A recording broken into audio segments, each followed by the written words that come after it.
Good morning दोस्तों, मेरा नाम संदीप राठी है और हम आपकी क्लास को फिर से कंटिन्यू करते हैं। आजकल हमारा जो चल रहा है वो एक्सेल चल रहा है और आज एक्सेल का सबसे लास्ट ऑप्शन है जिसको बोलते हैं व्यू। व्यू नाम से ही पता चल रहा, व्यू मतलब होता है किसी को देखने के अलग अलग तरीके।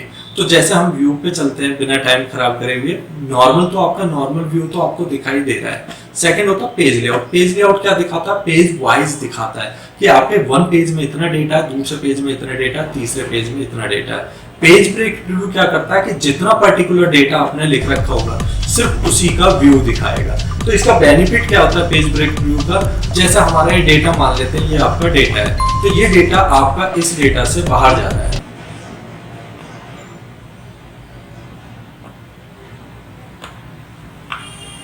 ये डेटा जैसे मैंने बाहर कर दिया, अब मैं इसका प्रीव्यू देख रहा हूं तो ये डेटा क्या है, पहले पेज में इतना आ रहा है, दूसरे पेज में एक कॉलम एक्स्ट्रा जा रहा है।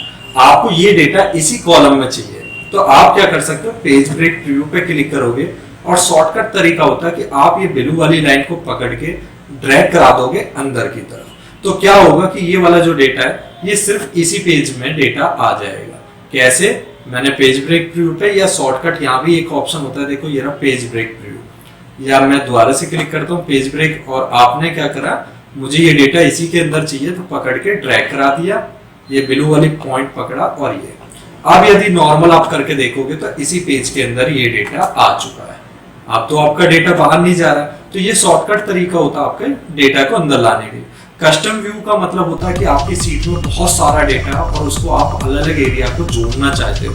जैसे मैं क्या करना चाहता हूँ, मान लो मैंने यहाँ पे कहीं दूर जाके और कुछ डेटा टाइप कर लिया, अब मैं इस एरिया को ऐड करना चाहता हूं तो मैं कस्टम व्यू पे जाऊंगा, ऐड पे क्लिक करा और इस एरिया का नाम दे दिया आर।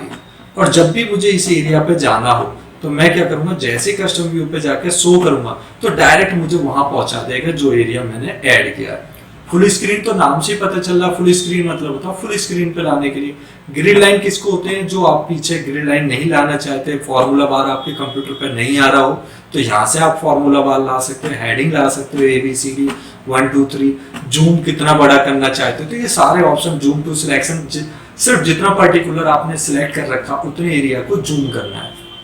न्यू विंडो इसी की डुप्लीकेट बनाना चाहते हो तो न्यू विंडो पे क्लिक करते चले जाओगे, सारे विंडो में। फ्रीज पैन जो सबसे ज्यादा इंपॉर्टेंट यूज होने वाला ऑप्शन है इसके अंदर, फ्रीज पैन। फ्रीज मतलब नाम से पता चल रहा, फ्रीज माने होता है किसी डेटा को फ्रीज कर देना। जैसा पर्टिकुलर आपके सामने ये डेटा दिखाई दे रहा है, अब इस डेटा में क्या है, हमारे पास इतना डेटा है, लेकिन यदि ये डेटा हमारे पास एक से ज्यादा होता तो इस स्टेज में क्या होता कि हमारा जो डेटा है, जैसे मैं इस डेटा को नीचे की तरफ मैंने ड्रैग करा दिया, तो आप मुझे ये बता सकते हो कि ये डेटा, ये वैल्यू किसकी है, क्योंकि जो फर्स्ट वाला है वो तो उधर ही रह गया। तो मैं चाहता हूँ कि ये वाला जो ऊपर वाली रो है ये मेरी फ्रीज हो जाए। फ्रीज होने का मतलब ये मूवमेंट ना करे। तो आप क्या कर सकते हो, फ्रीज पेन्स में जाओगे और यहाँ पे 2-3 ऑप्शन है आपके। टॉप रो का मतलब रो को फ्रीज करना चाहते हो, कॉलम को मतलब फर्स्ट कॉलम को फ्रीज करना है, और फ्रीज पेन्स का मतलब आप बीच में से कोई फ्रीज करना चाहते हो। तो जैसे मैंने टॉप रो पे फ्रीज करा, अब आप कितना ड्रैग करा लो, आपकी जो फर्स्ट रो है वो आपकी मूव नहीं करेगी, क्योंकि आपने फर्स्ट रो को मूव कर फ्रीज कर दिया। आप इसको हटाना चाहो तो अनफ्रीज कर दिया।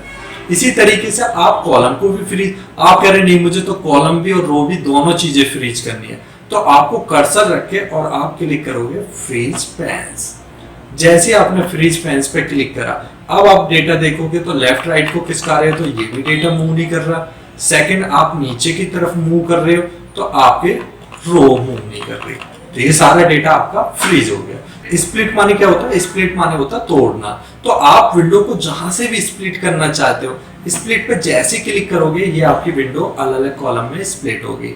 दोबारा क्लिक कर दोगे स्प्लिट हट जाएगा। हाइड मतलब नाम से पता चल रहा है कि आप अपनी विंडो को हाइड करना चाहते हो, तो हाइड करने के लिए जैसे क्लिक करोगे हाइड होगी, लेकिन आपको पता ही नहीं चला। लेकिन जब आप अनहाइड पे क्लिक करोगे तो जब शो करेगा कि आपने कौन कौन सी फाइलें हाइड कर रखी हैं। सेव का मतलब है आप सेव करना चाहते हो, सेव विंडो का मतलब सेव स्विच विंडो, आप दूसरी विंडो पे जाना चाहते हो। मैक्रोज, मैक्रोज क्या होता है, मैक्रोज समझने की कोशिश करते हैं। मैक्रोज का मतलब होता है रिकॉर्डिंग करना। रिकॉर्डिंग कैसे करते हैं, जैसे मैं आपको समझा देता हूँ। एक सिंपल सी पहले रिकॉर्डिंग समझाऊंगा, फिर एडवांस में बताऊंगा कि इसका और पर्टिकुलर एडवांस में कैसे यूज होता है। अब मैं सिंपल रिकॉर्डिंग क्या करता हूँ, मैं चाहता हूँ कि मैं एक डेटा को ना रिकॉर्ड कर लूँ, सेव कर लूँ, तो सम करना चाहता हूँ, तो मैक्रो में गया और सबसे पहले रिकॉर्ड मैक्रो पे मैंने क्लिक करा। जैसे ही मैक्रो पे क्लिक करता हूँ तो सबसे पहले तो मैक्रो का नाम पूछ रहा है मुझसे, फिर पूछ रहा है क्या शॉर्ट की बनाना चाहते हो आप मैक्रो की। तो मैंने कहा कि कंट्रोल के साथ मैं के बनाना चाहता हूँ, तो ये मैंने बटन बना दिया, ओके कर दिया, तो मेरा बटन स्टार्ट हो गया। अब वर्किंग रिकॉर्डिंग स्टार्ट हो गई है। अब इस रिकॉर्डिंग के बीच में जो भी आप रिकॉर्ड करोगे वो सारा रिकॉर्ड होता रहेगा। कैसे, इस बीच में मैंने एक क्या फॉर्मूला बनाया, मैंने इस बीच में एक सम का फॉर्मूला बनाया, सम को सिलेक्ट किया और ब्रैकेट बंद करके एंटर मार दिया, तो रिजल्ट आएगा 423। अब मैं चाहता हूं, मैंने कर्सर यहां रख दिया और इस रिकॉर्डिंग को मैं स्टॉप कर देता हूं। रिकॉर्डिंग मेरी स्टॉप होगी। अब मुझे जब भी कभी फ्यूचर में इस रिकॉर्डिंग को प्ले करना हो तो सिंपल मैं कंट्रोल के साथ के दबाऊंगा, वो टोटल वाला काम करेगा जो उसके बीच में हमने टोटल करा, और लास्ट जहां अपने कर्सर को छोड़ा वहां जाके वो स्टैंडिंग पोजीशन पे खड़ा हो जाएगा। जैसे एक एग्जांपल के लिए मैं इन सब का टोटल, तो कंट्रोल के दबाया और ये रिकॉर्डिंग